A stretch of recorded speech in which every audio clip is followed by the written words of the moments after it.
तो प्यारे बच्चों, क्या हाल चाल है सभी का। तो चलिए आज अपने चैप्टर नंबर 2 के न्यूमेरिकल शुरू करते हैं। तो जो अपना चैप्टर नंबर 2 था उसका नाम आपको पता ही है। चैप्टर का नाम था गाउस का नियम और उसके अनुप्रयोग। यही अपना चैप्टर था। तो अब इस चैप्टर के न्यूमेरिकल स्टार्ट करने से पहले सबसे पहले आपको तो ये पता होना चाहिए कि हमने इस चैप्टर में पढ़ा क्या, कितने फॉर्मूले आए, क्या क्या हमने पता लगाया वगैरह वगैरह। तो देखिए थोड़ा सा एक क्विक रिवीजन करते हैं, जल्दी जल्दी पता करते हैं। तो देखो सबसे पहले हमने विद्युत फ्लक्स के बारे में पढ़ा, उसकी परिभाषा पढ़ी और उससे रिलेटेड अपने पास कुछ इस तरह का फॉर्मूला आया था। ठीक है, और फिर या हम कह सकते हैं अगर अपने को क्षेत्रफल का इंटीग्रेशन करें तो वो कुछ इस तरह से भी हो सकता है, तो इसमें कोई खास बात नहीं। फिर हमने पढ़ा नंबर 2 सतत आवेश वितरण। तो वहां हमने पढ़ा जो सतत आवेश वितरण है वो टोटल 3 प्रकार से होता है। ठीक है, रेखीय आवेश वितरण, पृष्ठ आवेश वितरण और आयतन आवेश वितरण। तो वहां भी हमारे पास रेखीय आवेश घनत्व कुछ इस तरह से मिला था। ठीक, और फिर पृष्ठ आवेश घनत्व जो है वो अपने को कुछ इस तरह से मिला था और जो आयतन आवेश घनत्व था वो अपने को इस तरह से मिला था। फिर इनके कारण हमने विद्युत क्षेत्र पता किए। ठीक है, जैसे अगर रेखीय आवेश वितरण के कारण विद्युत क्षेत्र अगर अपने पता करते हैं तो वो अपने पास आया था k lambda integration dl upon में r स्क्वायर। ठीक है, और अगर सदिश रूप में r क्या पा जाएगा वो कोई खास बात नहीं है। पृष्ठ आवेश घनत्व के कारण पता करोगे तो वो अपने पास आया था k sigma integration ds upon में r स्क्वायर। ठीक है, और जो आयतन आवेश घनत्व के कारण आया था वो आया था अपने पास k रो इंटीग्रेशन dv अपॉन में r स्क्वायर। ठीक, फिर उसके बाद हमने गाउस का नियम पढ़ा और गाउस के नियम से हमें पता चला कि फ्लक्स जो है वो टोटल एनक्लोज्ड चार्ज मतलब कि परिबद्ध आवेश तथा 1 अपॉन एप्सिलॉन नॉट के गुणनफल के बराबर होता है। फिर इन दोनों को हमने एक साथ रखा तो हमें एक मोस्ट इंपोर्टेंट रूल या गोल्डन रूल कह लो उसको, तो ये रूल हमें मिला। ठीक है, ये फॉर्मूला हमारे पास आया समेशन क्यू अपॉन में एप्सिलॉन। इस फॉर्मूले की हेल्प से हम अलग अलग जगह पर विद्युत क्षेत्र ज्ञात कर सकते थे। ठीक है, यानी कि अब हमें गाउस के नियम जो था उसके अनुप्रयोग पढ़ने थे। तो सबसे पहला अनुप्रयोग पढ़ा हमने अनंत लंबाई की रेखीय चालक तार के कारण आवेशित होती है जो विद्युत क्षेत्र, तो वो अपने पास आया था E = 2k लैम्डा अपॉन में r। फिर हमने पढ़ा पतली परत के कारण, तो परत के कारण हमें मिला सिग्मा अपॉन में 2 एप्सिलॉन। फिर हमने पढ़ा गोली ये चालक पट्टिका के कारण, तो वो हमें मिला सिग्मा अपॉन में एप्सिलॉन नॉट। और फिर हमने पढ़ा गोलीय कोश के कारण। अब कोश के कारण जब ज्ञात करने लगे थे तो अपने जो है टोटल 4 केस बन गए थे, कोश के बाहर, कोश की सतह पर, कोश के अंदर और कोश के केंद्र पर। तो अगर अपने बात करें कोश के बाहर विद्युत क्षेत्र कितना आया था, तो बाहर विद्युत क्षेत्र अपने को मिला था E बराबर सिग्मा अपॉन एप्सिलॉन नॉट और साथ में r square upon r square. ठीक है, इसी तरह से सतह पर हमें कितना मिला था, सतह पर क्या होता है r = कैपिटल R हो जाता है तो दोनों कैंसिल हो जाते हैं, तो सतह पर अपने को मिल गया था सिग्मा अपॉन एप्सिलॉन नॉट। फिर उसके बाद सतह के बाद हम चलते हैं अंदर, तो अंदर हमने देखा गाउसीय पृष्ठ अगर अंदर जब हमने बनाया था तो वहां देखा जो परिबद्ध आवेश था वो 0 था, तो अंदर विद्युत क्षेत्र कितना आया था 0, और इतना भी विद्युत क्षेत्र कहाँ अपने को मिला था केंद्र पर, यानी केंद्र और अंदर गोलीय कोश के विद्युत क्षेत्र क्या था 0। सेम टू सेम जो गोलीय कोश के लिए है वही सेम टू सेम किसके लिए था, चालक गोले के लिए था। ठीक, फिर उसके बाद हमने पढ़ा अचालक गोले के कारण विद्युत क्षेत्र। तो अचालक गोला जो था जब उसको आवेश दिया था तो आवेश उसके अंदर आयतन के रूप में इकट्ठा हो गया था, तो वहां पर हम आयतन आवेश घनत्व का यूज करते थे। तो उस अचालक गोले के बाहर विद्युत क्षेत्र अपने को मिला था rho upon 3 epsilon not and r square upon r square, कुछ इस तरह से मिल गया था। ठीक है, नहीं r स्क्वायर यहाँ ये नहीं था, यहाँ था r क्यूब, क्योंकि आयतन आवेश घनत्व था। ठीक है। तो हमें जो इसमें आयतन लिखना होता है, फॉर्मूला अप्लाई करना होता है, तो इतना रिजल्ट आता है। जब अपने सतह पर ज्ञात किया था तो अपने को रिजल्ट मिला था रो r अपॉन 3 एप्सिलॉन नॉट, क्योंकि सतह पर जो है r और r इक्वल हो गए थे, r स्क्वायर से कट जाएगा तो r बच जाएगा। फिर जब हमने अंदर ज्ञात किया तो अपने पास कुछ इस तरह का रिजल्ट आया, रो r अपॉन 3 एप्सिलॉन नॉट। और आवेश q के पदों में अगर आप देखोगे तो रिजल्ट आया था k q r अपॉन में r q, ये अपने को रिजल्ट मिला था।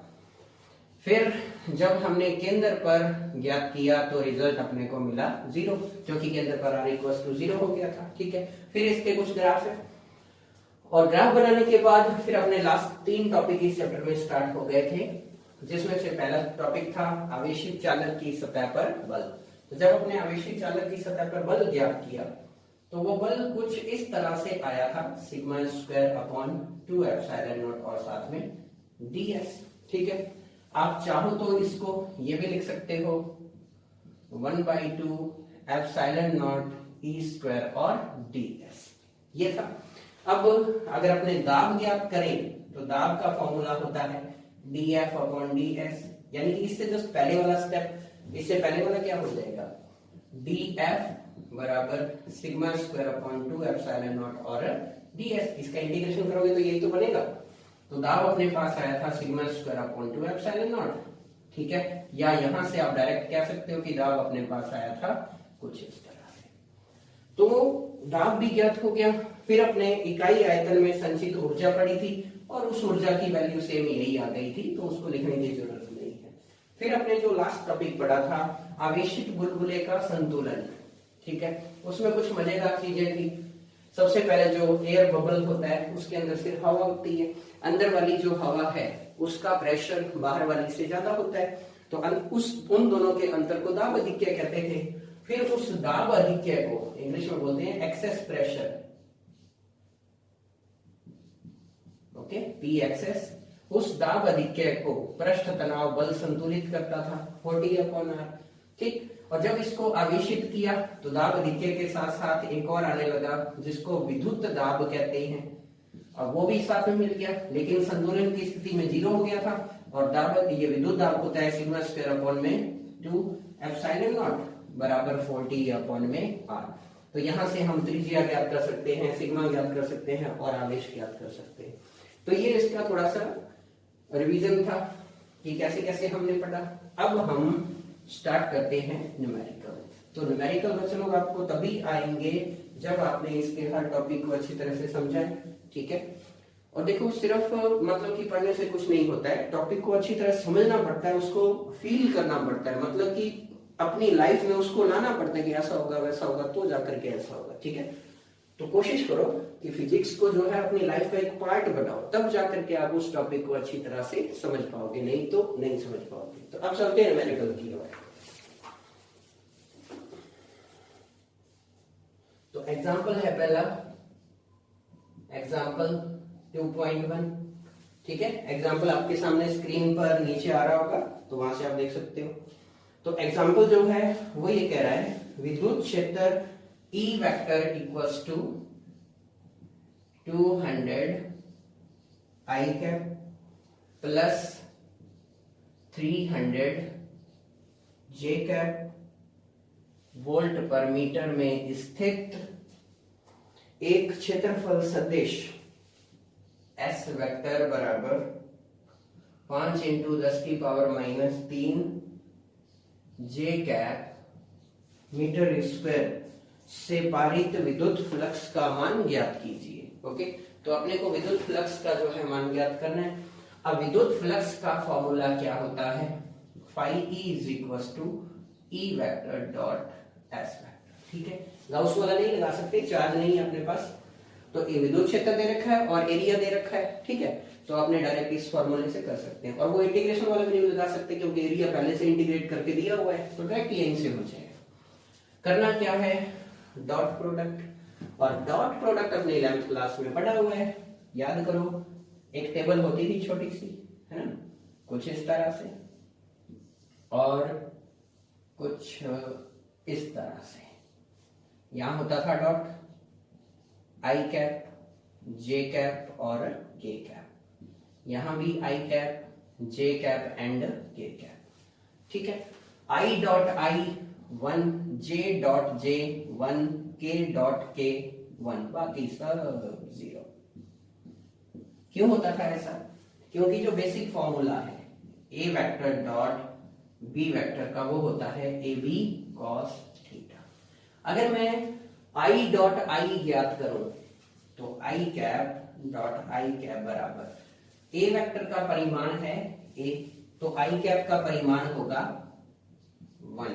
आई मत सोचना क्योंकि आई कैप खुद एक यूनिट वेक्टर है, इकाई सदिश है और इसका परिमाण 1 होता है। तो दूसरे आई कैप का भी कितना होगा 1, जैसा यहां पर बी वेक्टर का है बी। ओके, थीटा इन दोनों के बीच का कोण है। देखो जहां आई कैप है वहां आई कैप है, कहने का मतलब यहां अगर आई कैप है तो यही तो आई कैप है, सेम डायरेक्शन। थीटा कितना आया 0, cos 0 क्या होता है 1, 1 1 1 बराबर 1। इस तरह से आई कैप डॉट आई कैप 1 होता है, जे कैप डॉट जे कैप 1 होता है और ये भी 1 होता है। अब बात आती है आई के साथ कोई और हो तो क्या हो जाएगा जी, परिमाण एक एक होगा, लेकिन आई कैप और जे कैप के बीच का कोण होता है वाई अक्ष के अलोंग होता है जे कैप और इधर होता है आई कैप, तो एंगल होता है इनका 90 डिग्री। तो फिर अपने पास cos 90 0, तो इसलिए वो हो जाएगा 0। तो कर लेते हैं न्यूमेरिकल। तो ई वेक्टर डॉट एस वेक्टर ही करना है, कुछ खास नहीं है। 200 I cap plus 300 J cap dot 5 into 10 raise to power -3 J cap. Multiply कर लें इनको। तरीका क्या है, पहले इसको इस पूरे से मल्टीप्लाई करो, फिर प्लस का निशान लगा के इसको इस पूरे से मल्टीप्लाई करो। तो मैं 200 इंटू 5 करूंगा तो 1000 हो जाएगा, 1000 इंटू 10 की पावर 3 आएगा, नो डाउट, ठीक है। और दूसरा आई कैप डॉट जे कैप जब करूंगा तो वो 0 हो जाएगा, तो इसलिए अपने को 200 आई कैप को इससे मल्टीप्लाई करने की जरूरत नहीं है क्योंकि 0 होना है। बच गया 300, तो 300 इंटू इसको कर दो, तो 300 इंटू 5 इंटू 10 की power -3, J cap dot J cap 1 होता है, लिखने की जरूरत नहीं, तो ये आ गया 15 इंटू 10 की पावर 2, 1500 लिख दो चाहे ऐसे लिख दो, इंटू 10 की पावर -3, तो ये हो गया 15 इंटू 10 की पावर -1, ठीक है। -1 का मतलब क्या होता है, या तो डायरेक्ट 1.5 लिख दो, नहीं तो आप ऐसा भी तो लिख सकते हो 15/10 -1 है तो नीचे चला जाएगा पावर, ये हो गया क्योंकि ऊपर जाएगा -1 बन जाएगा। 1.5 वोल्ट मीटर, वोल्ट मीटर जो है मात्रक विद्युत फ्लक्स का है और वही हम ज्ञात कर रहे थे, तो इस तरह से फर्स्ट न्यूमेरिकल। तो ये था अपना पहला न्यूमेरिकल। चलते हैं सेकंड न्यूमेरिकल की ओर। एग्जांपल 2.2 क्या कह रहा है देखते हैं। तो एग्जांपल 2.2 ये कह रहा है एक समान विद्युत क्षेत्र ई वेक्टर में एक बेलन इस प्रकार स्थित है कि इसकी अक्ष विद्युत क्षेत्र के अनुदिश है, ठीक है। कोई बेलन है, उसको एक समान विद्युत क्षेत्र में इस तरह से रखा है कि उस बेलन की जो अक्ष है वो विद्युत क्षेत्र के अनुदिश है। प्रदर्शित कीजिए कि बेलन से पारित, पारित का मतलब गुजरने वाला या संबंधित, कुल विद्युत फ्लक्स 0 है, ठीक है। तो प्रश्न जो है एग्जाम्पल है अपने पास 2.2 और बुक का जो पेज नंबर मैंने आपको नहीं बताया पहले 28 है और जो 2.1 था वो भी 28 पे ही था, ठीक। तो एग्जाम्पल ये कह रहा है कि अपने पास एक समान विद्युत क्षेत्र है, बना लेते हैं नो डाउट कुछ इस तरह से, इतना बहुत है। फिर ये कह रहा है इस एक समान विद्युत क्षेत्र में एक बेलन इस तरह से स्थित है कि उसकी अक्ष विद्युत क्षेत्र के अनुदिश है, यानी कि किसी बेलन को इसके अंदर रखा हुआ है और कुछ इस तरह से रखा हुआ है कि बेलन की जो अक्ष है वो विद्युत क्षेत्र के अनुदिश है, कुछ ऐसे। तो ये बेलन यहां रख दिया, ठीक है। अब यहां से थोड़ा सा ये कर देते हैं ताकि थोड़ा डायग्राम 3D टाइप से बन जाए। तो ये हो गया अपने पास बेलन। और विद्युत क्षेत्र में इसको रखा हुआ है, और बेलन की जो अक्ष है वो ये हो गई। तो बेलन की अक्ष विद्युत क्षेत्र के अनुदिश है, ठीक है, ये हो गया अपना विद्युत क्षेत्र। ठीक, तो ये कह रहे हैं कि बेलन से संबंधित विद्युत क्षेत्र विद्युत फ्लक्स जो है सिद्ध करो या क्या करें, ज्ञात करो, या कुल विद्युत फ्लक्स शून्य है। ठीक है, तो बेलन से संबंधित कुल विद्युत फ्लक्स क्या है, शून्य है। तो देखो विद्युत क्षेत्र यहां से आया, एंटर हुआ, तो इसका मतलब इस क्षेत्रफल से जो गुजरा वो विद्युत फ्लक्स है। फिर इस क्षेत्रफल में जो घुसा, जो इसके अंदर गया, वो विद्युत फ्लक्स है। यहां से जो निकला वो विद्युत फ्लक्स है। तो देखो इस क्षेत्रफल की दिशा, ये छोटा सा क्षेत्रफल बनाता हूं मैं पहले, इसकी दिशा है इधर की ओर, और विद्युत क्षेत्र की दिशा भी है इधर की ओर। तो यहां थीटा है 0 डिग्री। डन। अब आ जाओ, इस छोटे से क्षेत्रफल की दिशा किधर है, इधर की ओर, और विद्युत क्षेत्र जो है वो उधर की ओर है। ठीक है, तो ये दोनों जो एंगल है वो हो गया 180 डिग्री। और बेलन का पृष्ठ एक ये मान लेते हैं, इसकी दिशा किधर है, ऊपर की ओर, और विद्युत क्षेत्र किधर है, उधर की ओर, और थीटा इक्वल्स टू कितना है, 90 डिग्री। ये हो गया। तो बेलन के टोटल 3 पृष्ठ बन रहे हैं, 2 वृत्ताकार और 1 बेलनाकार। ठीक, इसको इरेज कर लेते हैं। ये तो गाउस का नियम ये कहता है, जो कुल फ्लक्स है फाई ई, वो कौन कौन सा होगा। अभी ये कोई गाउस का नियम नहीं है, यहां पर अपने को इससे संबंधित कुल फ्लक्स ज्ञात करना है। तो ये सरफेस S1 हो गई, ये सरफेस S2 हो गई, ये सरफेस बेलनाकार हो गई S3। तो कुल फ्लक्स फाई S1 भी है, यानी कि S1 से संबंधित फ्लक्स हो गया, ठीक है, प्लस फाई S2 भी कह सकता हूं मैं, दूसरी से संबंधित फ्लक्स हो गया, प्लस फाई S3 भी कह सकता हूं, तीसरी से संबंधित फ्लक्स हो गया। ठीक है, या आप ऐसे नहीं करना चाहो तो आप ऐसा कह सकते हो कि कुल फ्लक्स जो है वो E vector dot ds vector से भी हो सकता है। ठीक है, आप उसके नियम से कर लो। तो अब यहां पर सबसे पहले इस पूरे को 3 पार्ट में डिवाइड करते हैं। तो ये हो जाएगा integration S1 E ds cos 0 degree, okay, plus integration S2 E ds cos 180 degree इधर, plus integration S3 E ds cos 90 degree.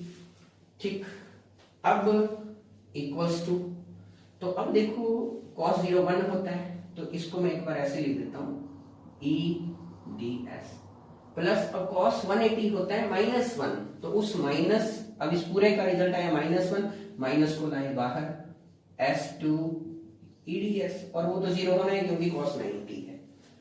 अब अगर आप थोड़ा ध्यान दो, हमें इंटीग्रेशन किसका करना है, सिर्फ ds का, और ds ये वृत्त का छोटा सा भाग है, इसका इंटीग्रेशन करोगे तो वृत्त का क्षेत्रफल आएगा।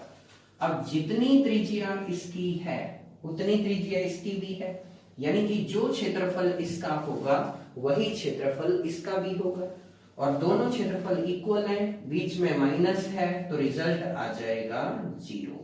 तो इस तरह से जो फ्लक्स संबंधित है वो क्या है, 0। इसको आगे सॉल्व करना चाहो तो यहां कुछ ऐसे हो जाएगा, ES माइनस ES बराबर 0। इस पूरे का सॉल्यूशन मैंने लिखा ES, E वैसे का वैसा, ds का समाकलन कुल क्षेत्रफल, E वैसे का वैसा, ds का इंटीग्रेशन कुल क्षेत्रफल, तो हो गया 0। तो ये था एग्जांपल 2.2। अब बात ये आती है कि कुल फ्लक्स जो है 0 है, ठीक है। तो गाउस का नियम क्या कहता था कि किसी भी गाउसियन पृष्ठ में परिबद्ध आवेश और 1/ε0 के बराबर होता है। तो बताओ इसके अंदर परिबद्ध आवेश कितना है, 0 आवेश तो है ही नहीं, तो इससे संबंधित फ्लक्स क्या आएगा, 0 आएगा। ठीक, चलते हैं नेक्स्ट एग्जांपल पर, एग्जांपल 2.3 देखते हैं क्या कह रहा है।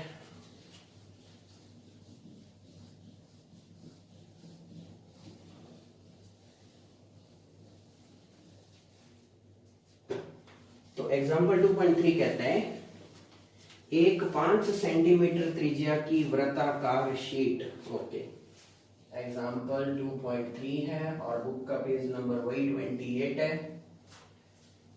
एक 5 सेंटीमीटर त्रिज्या की वृत्ताकार शीट, ठीक है जी, त्रिज्या दे रखी है 5 सेंटीमीटर, तो 5 इंटू 10 की पावर -2 मीटर हो जाएगा की शीट एक समान विद्युत क्षेत्र 5 इंटू 10 की पावर 5 इंटू 10 की पावर 5 वोल्ट पर मीटर में इस प्रकार स्थित है कि वोल्ट पर मीटर में इस प्रकार स्थित है कि इसका तल विद्युत क्षेत्र से 30 डिग्री का कोण बनाता है। ठीक है, तो शीट से पारित विद्युत फ्लक्स ज्ञात करो। ठीक है, तो शीट का तल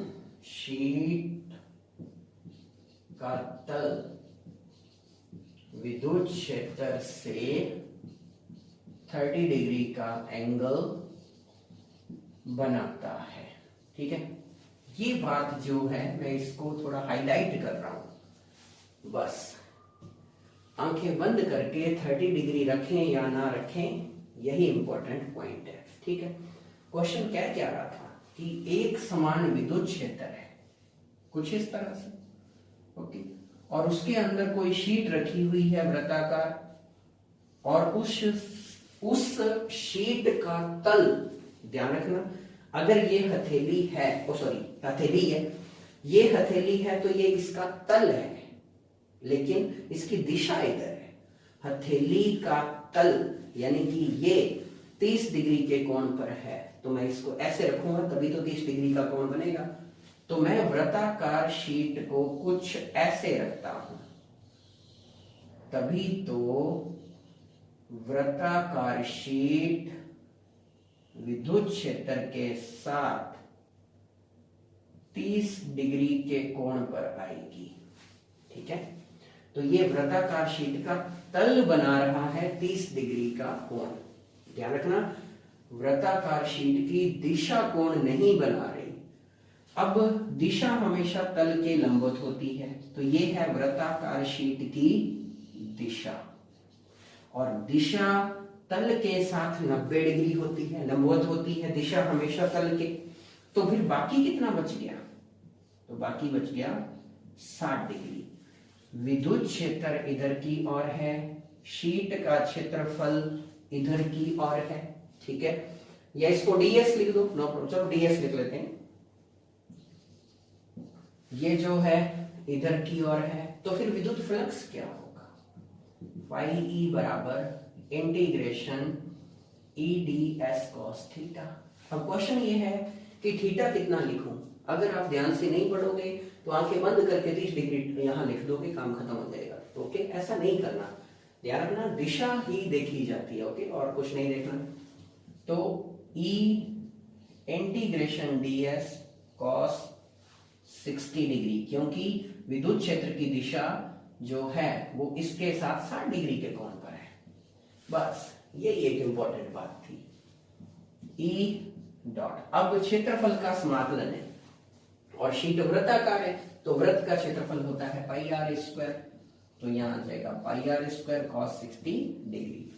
ठीक है, इसको थोड़ा सा इरेज करते हैं और सॉल्व करते हैं। तो अब जो वैल्यू है इक्वल टू ई कितना है? 5 10 5 यूनिट। ठीक है, पाई कितना है अपने पास? 3.14 या 22/7, जो मर्जी लिख दो। त्रिज्या का स्क्वायर करना है, कितना हो जाएगा? ये रही 5 का स्क्वायर हो जाएगा 25, 10 की पावर -2 का स्क्वायर हो जाएगा 10 की पावर -4, और cos 60 होता है 1/2। ठीक है, तो अब 2 से कट कर दो 22 को, 11, तो अपने पास आ गया 5 × 11 × 25। ठीक है, और कुछ तो नहीं है, 5 11 25। ठीक है, इंटू 10 की पावर आ गई, 5 में से 4 गए, एक ही बचा। चलो ठीक है, नो प्रॉब्लम, तो कुछ गड़बड़ ना हो जाए, अपॉन में आ जाएगा 7। ठीक, मल्टीप्लाई करो इसको, 25 × 5 125, इंटू 25 अपॉन नहीं 25 इंटू 5 इंटू 11 अपॉन में 7 इंटू 10, तो ये हो जाएगा 11 इंटू 5